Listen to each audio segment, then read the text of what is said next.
Hello everyone. Today we are going to discuss about Anita Desai, who is a female Indian English writer. We will discuss about her works and about her life. So let's start.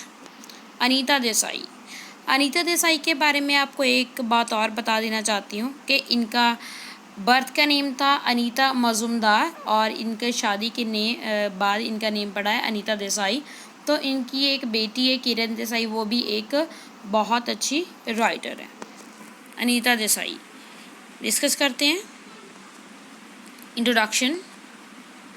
Anita Desai, born Anita Mazumdar, born 24th June 1937, is an Indian novelist and short story writer. Anita Desai इनका name marriage के बाद का, यानी कि इनका sir name है इनके husband का देसाई, और इनका बॉर्न नेम है अनीता मजुमदार। इनका बर्थ हुआ था 24 जून 1937 को। ये एक नॉवलिस्ट हैं, इंडियन नॉवलिस्ट है एंड शॉर्ट स्टोरी राइटर है। हर फादर वॉज बंगाली, इनके फादर बंगाली थे और इनके जो मदर हैं वो जर्मन से बिलोंग करती थी। As a writer she has been shortlisted for the Booker prize 3 times. तो एज अ राइटर वो उनको 3 टाइम्स शॉर्टलिस्ट किया गया बुकर प्राइज़ के लिए। शी रिसीव्ड साहित्य academy award in 1938 for her novel fire on the mountain. तो इनको साहित्य अकेडमी अवार्ड भी मिला है 1938 में अपने novel fire on the mountain के लिए। For the Sahitya Akademi, India's national academy of letters ने इनको अवार्ड दिया। She won the British Guardian prize for the village by the sea. तो इनके work the village by the sea के लिए भी गार्डियन प्राइज़ इनको मिला है। Desai published her first novel, इनका जो फर्स्ट नावल है वो है क्राई द पीकॉक, वो पब्लिश हुआ है 1963 में। She consider clear light of day 1980 her most autobiographical work as it is set during her coming of age and also in the same neighbourhood in which she grew up. तो इनका जो work है clear light of day जो 1980 में आई, ये autobiographical work है जो इन्होंने सेट किया है, इसकी जो सेटिंग रखी है तो इसके जो कमिंग ऑफ एज है उसके लिए, और सेम नेबरहुड भी उन्होंने रखा है जो जब ये ग्रोन अप हुई थी। In 1984 she published In Custody about an Urdu poet in his declining days which was shortlisted for Booker price.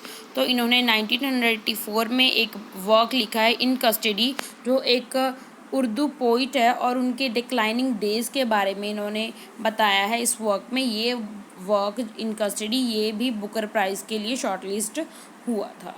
In 1999 Booker prize finalist novel fasting feasting increased her popularity.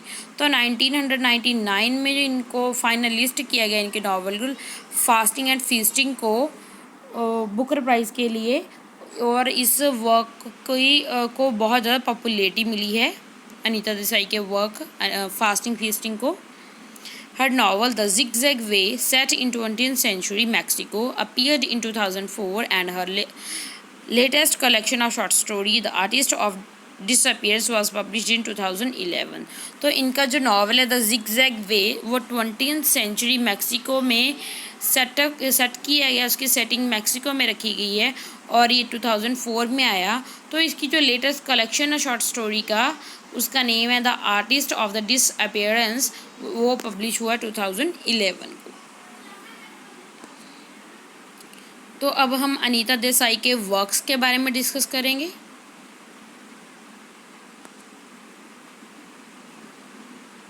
Cry the peacock जो 1963 में आया इनका work Anita Desai का।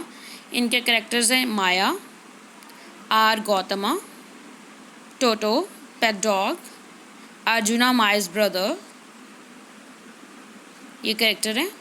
Next work है voices in the city जो 1965 में आया इनका वर्क, इसके कैरेक्टर है मनीषा जेबन, अमला मनीषा's ब्रदर, मेजर चड्ढा, निरोध मनीषा's ब्रदर, डेविड, काली, ये सभी कैरेक्टर्स हैं वॉइसेस इन द सिटी के, जो अनीता देसाई के दोबारा वर्क लिखा गया है।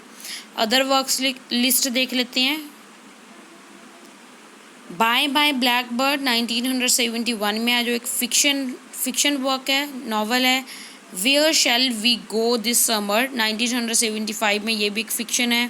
फायर ऑन द माउंटेन 1977, ये भी एक फिक्शन है। Game at twilight 1978, fiction and short story है। Clear light of day 1980, fiction है ये भी। The village by the sea 1982, fiction work. In custody 1984, ये भी एक फिक्शन वर्क है। बाumgartner's बॉम्बे 1988, ये भी एक फिक्शन वर्क है। जर्नी टू इथाका 1995, ये भी एक फिक्शन वर्क है। फास्टिंग फीस्टिंग जो 1999 में आया इनका वर्क। डायमंड डस्ट 2000 में इनका वर्क आया है अनीता देसाई का। आज की वीडियो में बस इतना ही। Thanks for watching. Keep on learning and keep on watching.